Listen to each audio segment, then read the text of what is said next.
sa aking may YouTube channel mga kapugi. So dito naman tayo mga kapugi sa aking kusina at magluluto na naman tayo ng ulam mga kapugi. So mayroon tayong manok dito mga kapugi. Ayan o.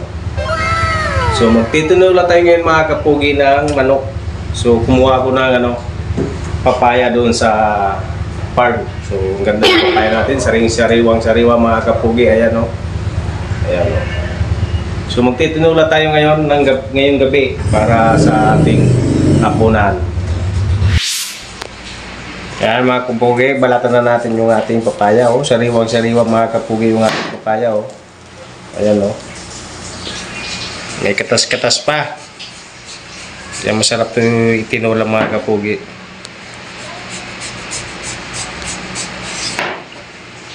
So hindi na tayo gagamit dito ng dahon ng ng sili. Ito na yung gulay natin.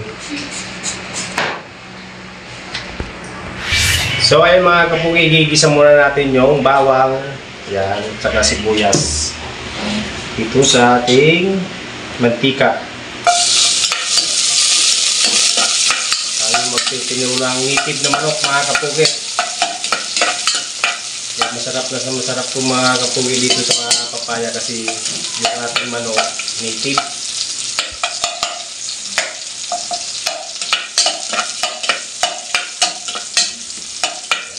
Sunugin natin ng konti. So, lagyan na natin itong manok.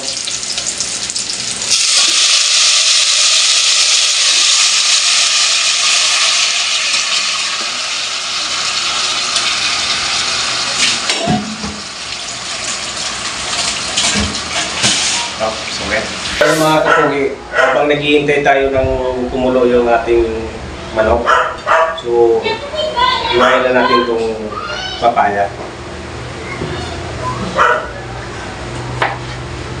So ang mga iwan ng papaya mga kapugi, ganito lang o.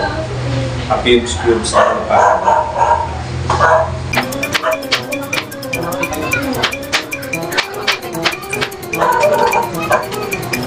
Sarap mga kapugi.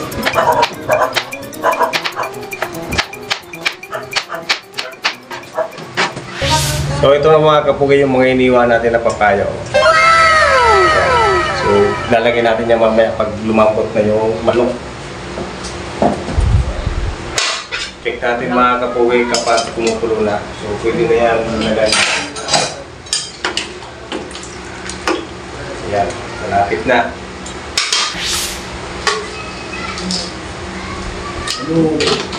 Ano?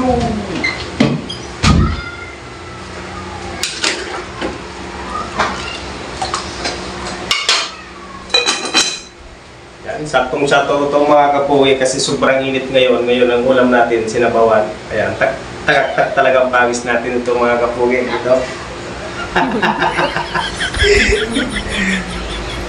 So ito na mga kapugi yung ating lutong manok. Ayan, tinulang manok yan mga kapugi. Ayan. So native na manok yan mga kapugi. So kakain na tayo mga kapugi. So ayan mga kapugi, tapos na naman tayo magluto ng ulam na tinulang manok. Ayan, so ito na yung linuto natin. So kakain na tayo siyempre. Ayan o. Ayan. At ito yung rest natin. Ayan o. Ayan. So kakain na tayo mga kapugi. Ayan. Shout out sa mga katrabaho natin dyan sa Bullets. Ayan. Shout out lahat. Pati sa mga OGT.